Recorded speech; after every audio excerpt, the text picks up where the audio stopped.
Welcome to Under the Onion Skin, the podcast to get closer to independent animation directors and get to know some behind the scenes of their short films. My name is Giulia, and each time I talk to a different director about a short film they made. With this podcast, I hope to be able to capture a glimpse of what I love mostly about festivals, to have something to listen to when we're back to our regular lives, but above all to celebrate beautiful films, talented artists and storytellers. Welcome to Under the Onion Skin.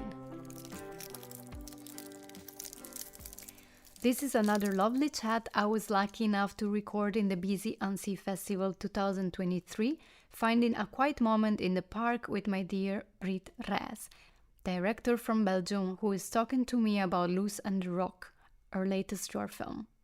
13 minutes about two friends who, although they seem to have nothing in common, end up facing their fear of the unknown together. Luce and The Rock is a 2D Belgian production from 2022.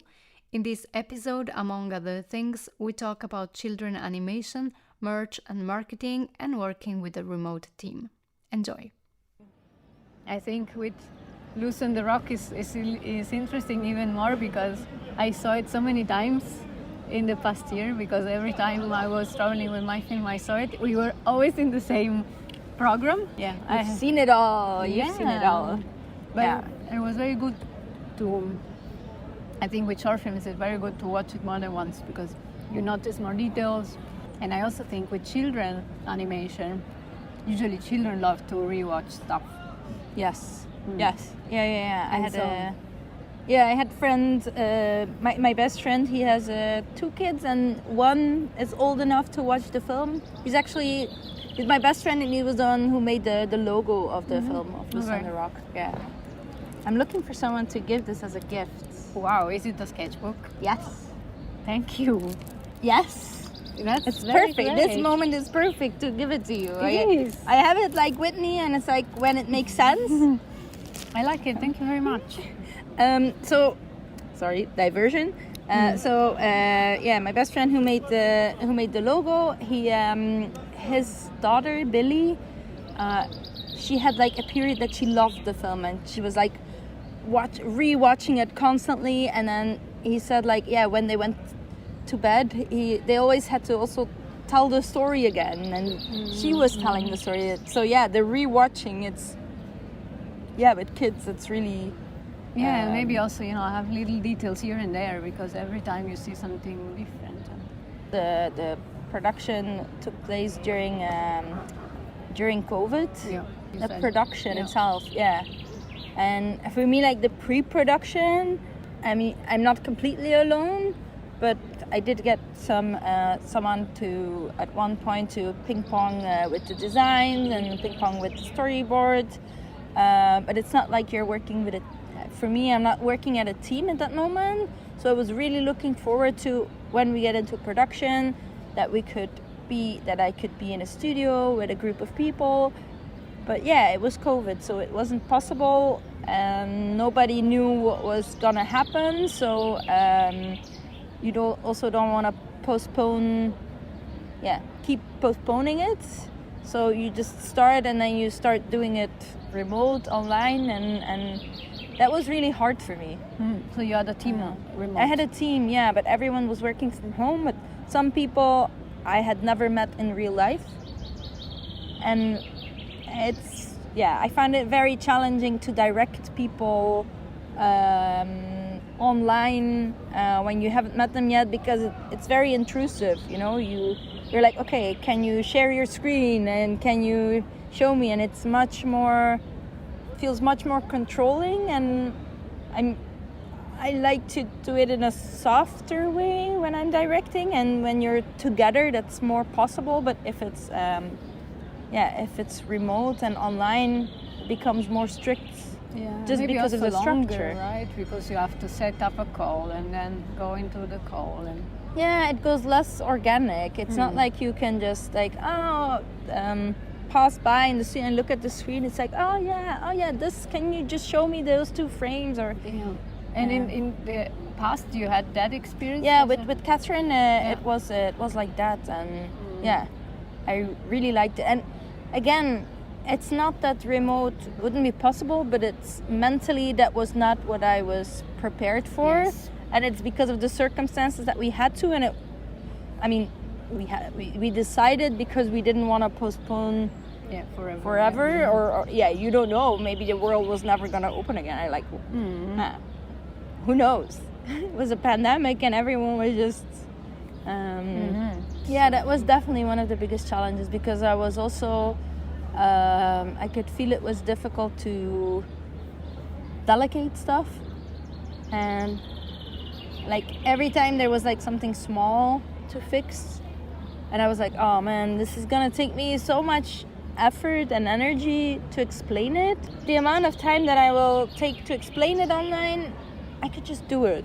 It's gonna take the same amount of time, and in the end, I mean, who knows if it would or wouldn't have, but it just means that I kept like putting stuff like in this shelf, like, okay, this I'll do when I find time. And then at one point you open the shelf and it's like, oh my god, there's so much stuff in here. And so I ended up like fixing a lot of little things that I hadn't delegated, which I would normally more easily delegate. Or if you know in advance that would be the way of working, you anticipate. So yeah. How many animators did you have remote? So we had David and Paul, who were the senior animators, and David was a lead animator, but he was working part-time because he was also working on a feature. And then there was Sasha and Jane, and they were the junior animators. So 4 animators, and there was also a clean and color team. Okay, wow. And did you manage to animate? Did I animate? Yeah, the only thing that I animated was a bit of like the light effects, like how the shape moves when Luce is like, because it doesn't move in a natural way, and so it also means that it's hard to explain, and I just had to explore it, so I might as well, do it and make the rough version. And once there was like a style of there were people who could replicate it. Yeah. Okay. But for the rest, I didn't do any of the character animation. It's just been an amazing team who did that. Yeah, I mean that's the good, but also the good part of directing, but also I guess it's always overwhelming because you have so much other stuff to do that rarely you manage to actually do it. But I don't consider myself like an animator in the way that it would be like, oh, I'm applying for jobs as an animator. I can animate and I do enjoy doing it, but I would do it like on a small project for myself or just for fun. Like on something really small, I would do it. But when I'm making a more a real short with a team, I like to I don't find myself good enough for what I want to do. Okay. I mean, makes sense. Yeah. But I do, like with Luce and The Rock, for example, the animation of Luce, as a reference, I gave like this little trailer that I made for Aniba. I made like this children's trailer with 2 characters that are similar shape as Luce. And that was the reference for the animators. Yeah, that was the reference for David, the lead animator, to show that to him, like, okay, like this, but better. But I'm curious, like you said, you had your lead animator and then the others, but the lead animator was also like checking on the others? Or? Yes. Okay, so that part of the job you didn't have to do, or? Yeah, but then I checked with him, so okay.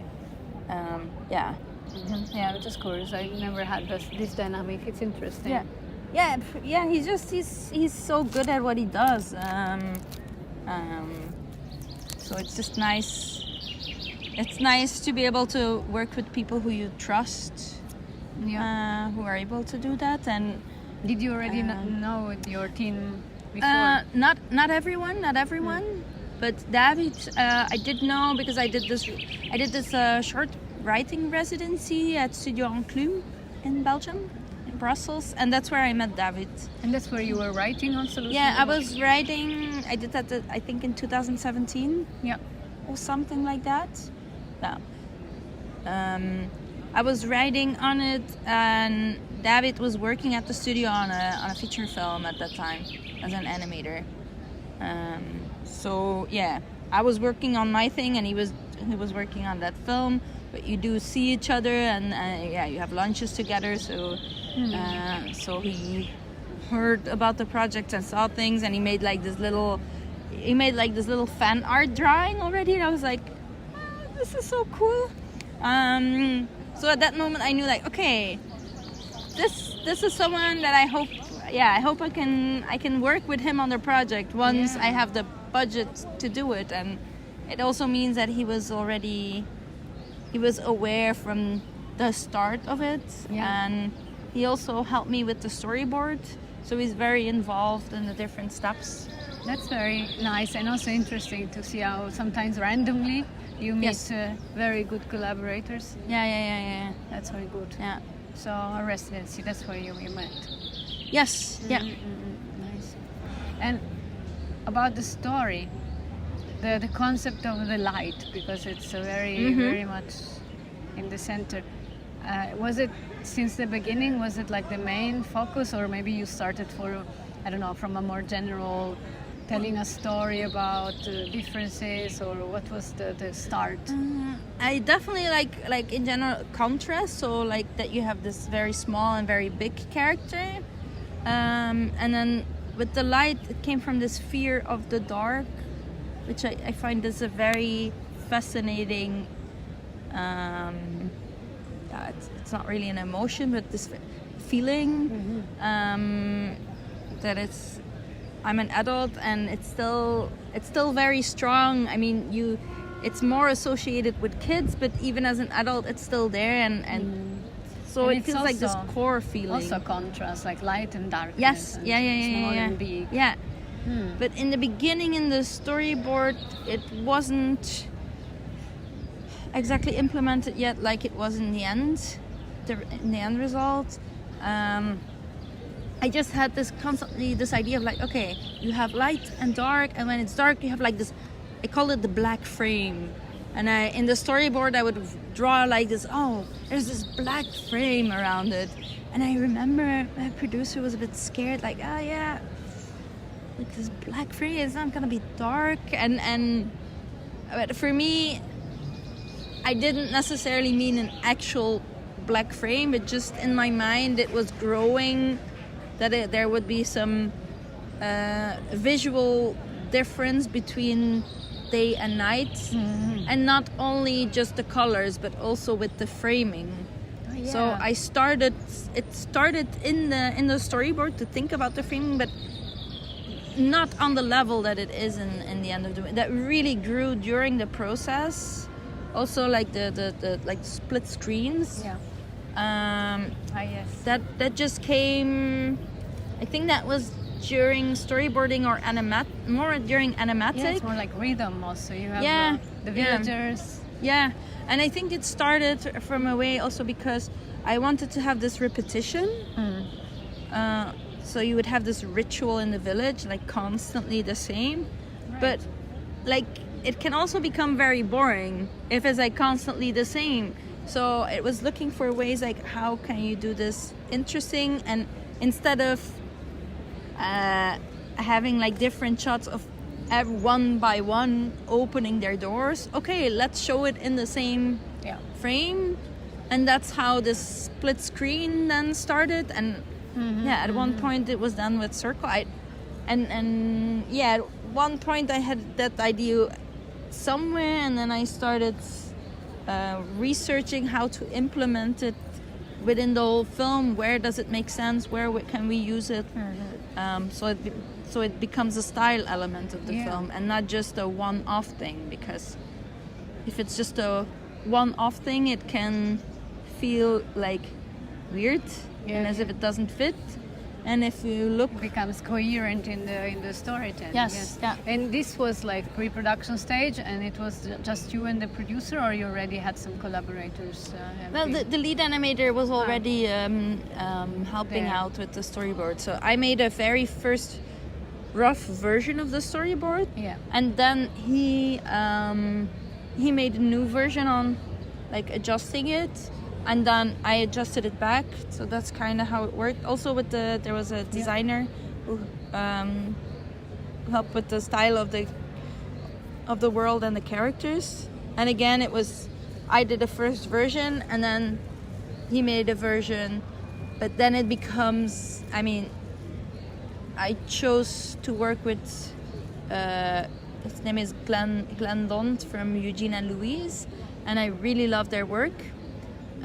But of course he draws in his style, and I wanted to then like pull it back a bit, like to have like a merge of to have his input, but also not to lose my vision. Yeah, I think that's a tricky part. Yeah. Director also with time. For me, at least, it's also the difficult part is to keep this focus that you just mentioned in a long period of time. You know, the pre-production, waiting for funds, and you still remember. Yeah, this is where I'm going. This is what I want to say. Yes, yeah, that's true. That is very. For example, story-wise, it really helps me to have like this little pitch sentence somewhere to be able to look at it every now and then, like, okay, is this still the thing? Are we still on are we still going that direction? And if not, that's also, it doesn't mean that it's that we're going in a wrong direction, but okay, maybe I have to rewrite my my handles, but it's nice to have like something to hold on to. And did you feel it changed? I don't know, how long was it? Like 2 years, the product, or like the whole? I made the first sketches in 2017, and I finished the film in 2022. Yeah. But of course... Well, yeah, of course there is like waiting and exactly, etc. Yeah. So it's not And did you full-time. feel it changed a lot during? It changed, but it in a way that it just grew, and I really try to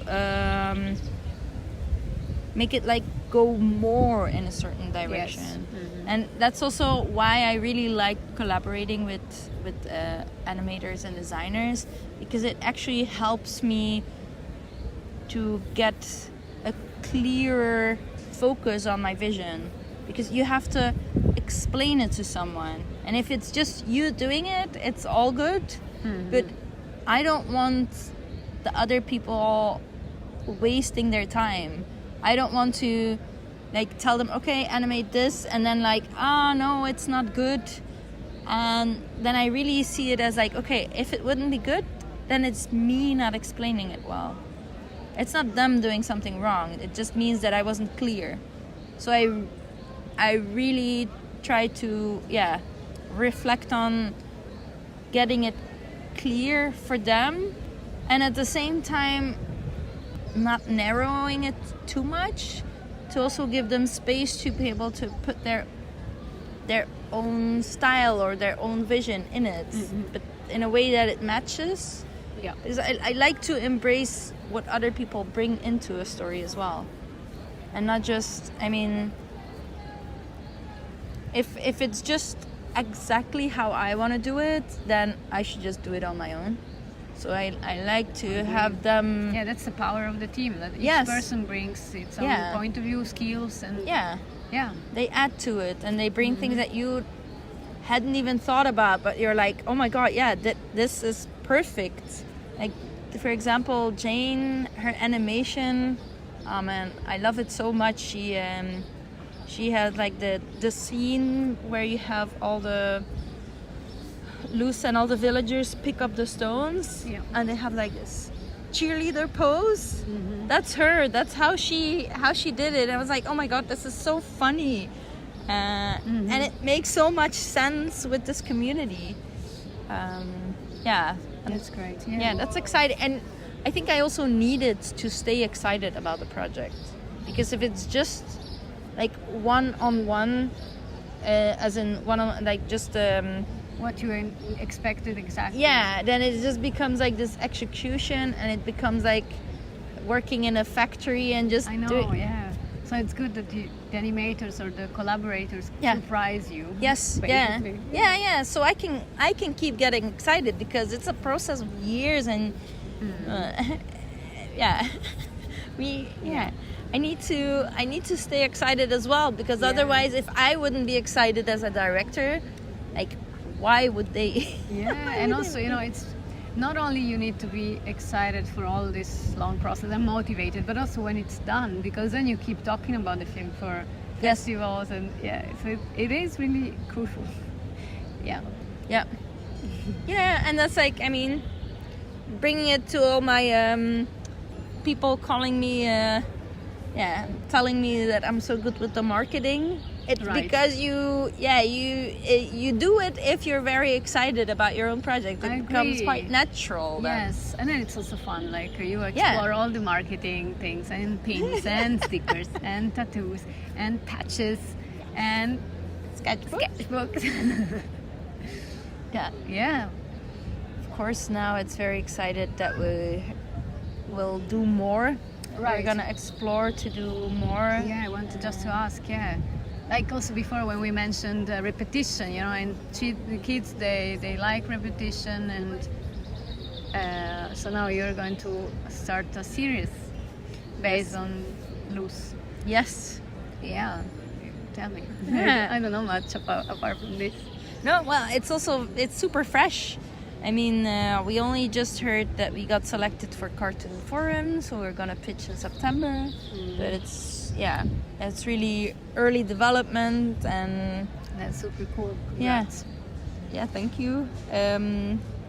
But yeah, I think like once the film was finished, because it wasn't the intention to create a series about Luce. Yeah. But once the film was finished, I think I also needed like to mentally be able to finish it before I could think of more. But once it was finished, I could see the potential of it. And also, of course, it's also good to see how the film is received, and it did great. So it means it has potential. Yeah, and the most exciting thing for me has been that to get fan art from kids. I didn't have that with Catherine, and that was such a, I don't know, so heartwarming.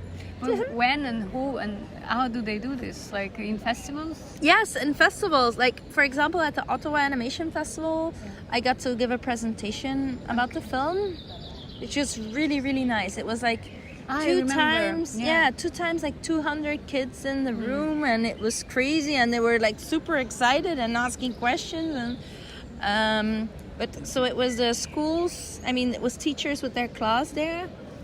I think the festival also give them like some more info to take back to them to class. And I got an email from one of the teachers like, hey, we continued thinking about your film, and then they made all of the kids made like a drawing of a villager, and he showed me this picture of all these drawings of these villagers hanging on the wall, and it was just so cute to see like this, as if there's another village out there, there's another community of out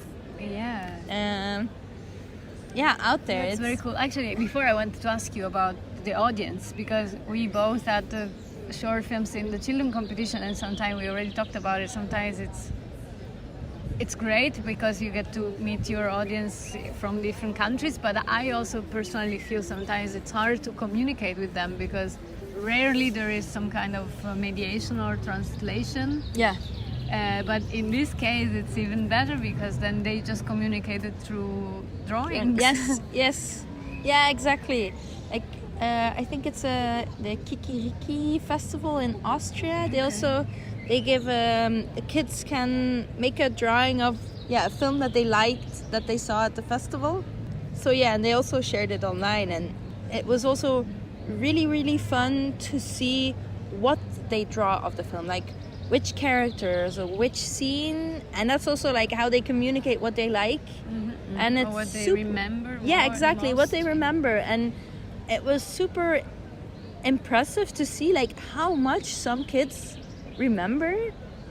Yeah, really cool. And yeah, there were like drawings of like the village with the different villagers, but you also had another drawing was like Luce and The Rock, and then the mountain with the hole. So going cool. There, so it's really like, oh, okay, you can see what made an impact on them. Yeah, so that was that's very cool to see, because it's true, you can't, if you don't speak German or Italian or Croatian, you can't talk to them, but with the drawing they can give you feedback. Yeah, that's great indeed. Yeah. So for future screenings, think of that. I mean, I think it's definitely something to check with festivals. Sometimes it would be, exactly, it would be good if festival would give you the platform to sit down a little bit with students, and or with kids, and have a paper, for example. And because usually there is not this, maybe there is a Q&A moment, and this is weird if there is one, because then you need a translator. Yes, and it's also, I mean, yeah, it's different, because they're then asking a question, and it's not really a conversation, right, with kids often. I mean, in the context of a Q&A, and then sometimes like, well, I think there's only one part that I still want to talk about with you. The fact that, like you said, how has that been for you? Like, we've been able to show the film at a lot of festivals to kids, but how is it for you to connect to other professionals? Do you have the impression that a lot of people have seen your film? This is also what I say all the time. Like, I'm happy to have a young audience, even if sometimes I really feel like our films are not just for a young audience. I try to make out animation for everybody, like a fairy tale with different layers of understanding. That's what I usually say. And but somehow the festival, they create children selections, which is fine, but I have the feeling that just schools or kids go to these screenings, and so very rarely I have the chance to talk about my film with my peers and other professionals. And a little bit could be our fault, like our professional fault, because there should be like a general interest in going to see also that. But also I noticed sometimes I had to go to screenings at 8 a.m. in the morning. And then, because that's the time for the schools, right, to go. And I understand school times and everything, but for a festival life, also for us, partying and then being awake at 8, it's hard. Actually, not awake. Already in the cinema at 8. Yeah, so I also had this problem, and that's also one of the reasons why I'm tempted to try something else, because I would like to have more feedback. And as I said, unfortunately not all the time it's possible to have translation with kids. Of course, my film, they don't have dialogue on purpose, but then you don't have the chance to talk with the kids. And on top of that, I don't know if we want to mention this also, there is a different treatment for directors if you are in the children competition or not, but yeah. That's really, I think it's really important to talk about, because I do this all the time, but this is your interview.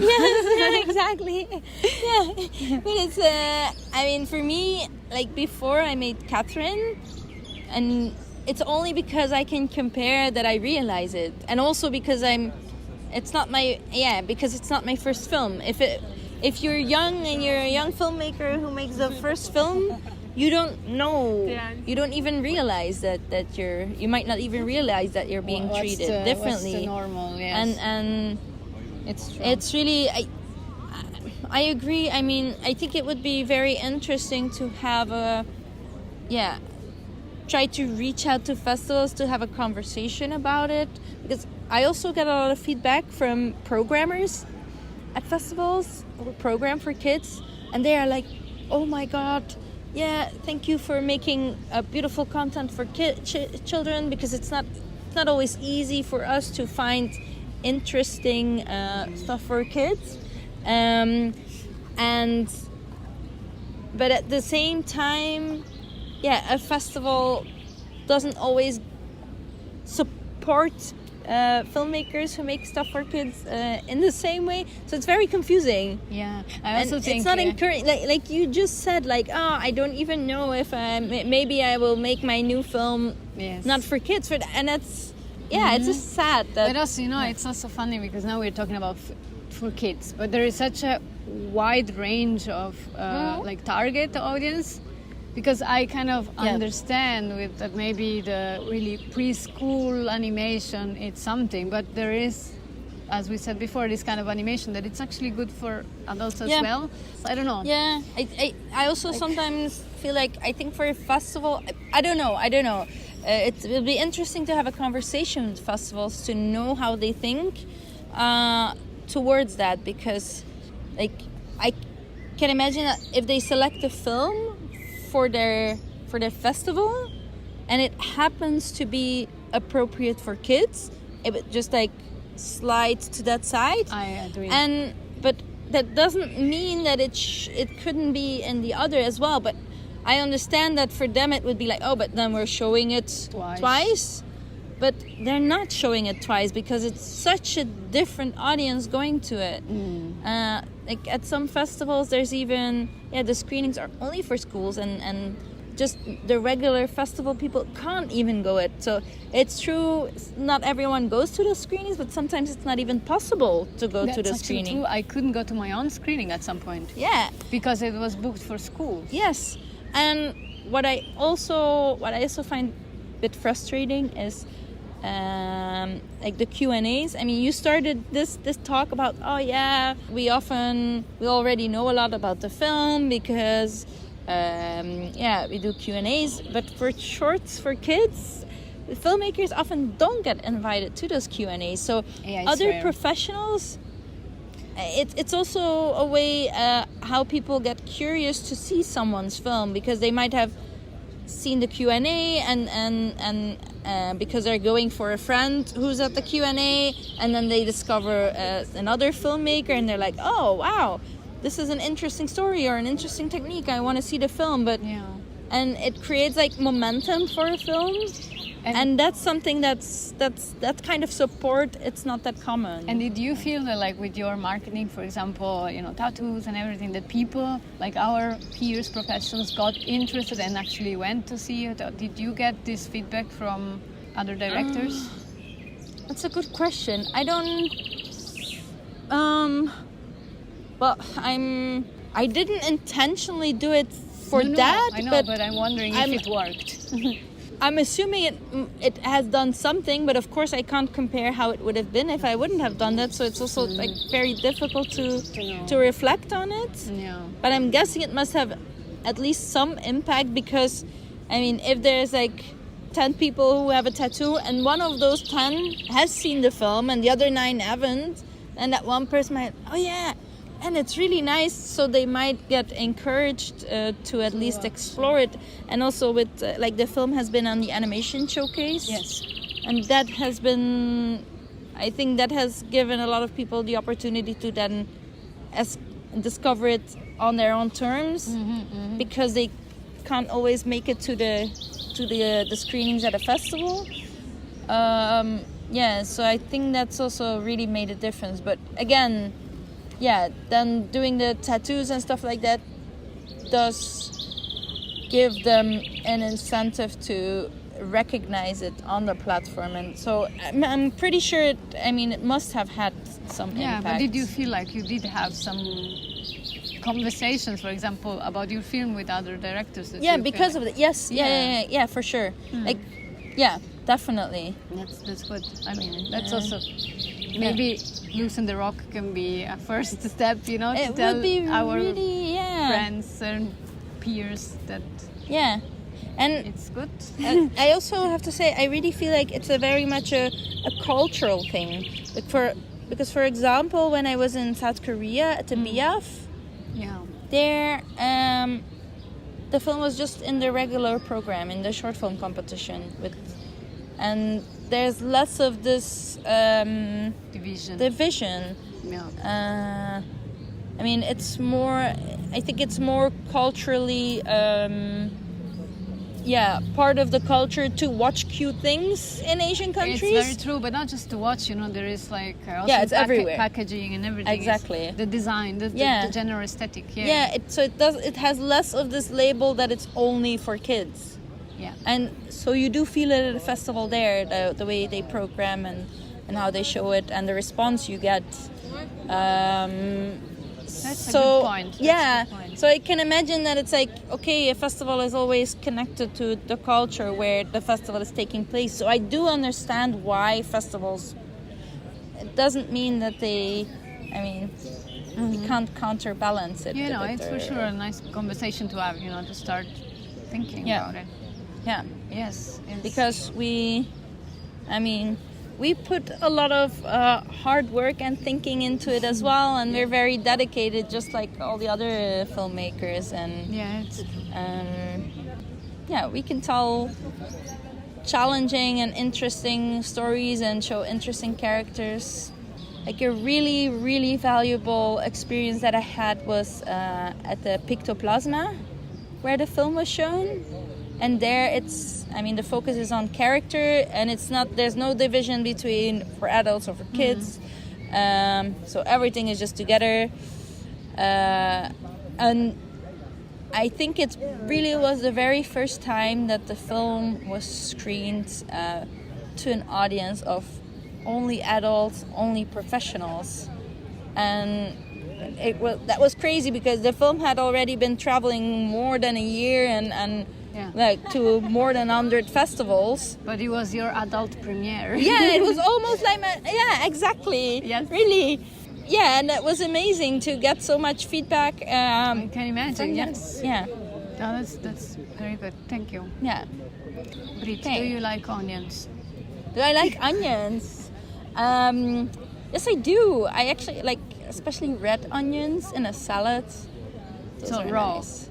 Or raw. And my boyfriend, when he bakes them and he glazes them and he probably puts a lot of sugar on them, they're really good. Like caramelized? Yes, caramelized. Oh my god, yeah. How do you say onion? Onion. Ayan of both. Ah, yeah. Say it again. Of ayan. Okay, both mean onion. Yeah, both mean onion. I don't know if there's a difference actually. You also have a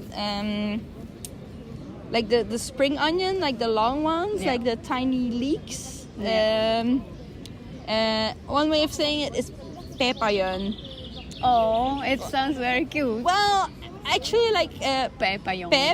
Pep is like, it could be pipe, but it could also be like a blowjob. Okay. Thank you. All right. Thank you very much. Oh, thank you. I hope you enjoyed this episode. I'm so glad I managed to have this quiet moment with Britt in such an overwhelming festival. I saw Luce and The Rock for a whole year in festivals before having the chance to really sit down and chat with Britt, so I'm glad that moment finally came. You can find Britt at brittraes.tumblr.com and you can follow her on social media. As usual, all the info and links are in the show notes, and do not hesitate to reach out to leave a comment or feedback. This was Under the Onion Skin. Thank you for listening, and until next time with another director and a short animated film. Ciao!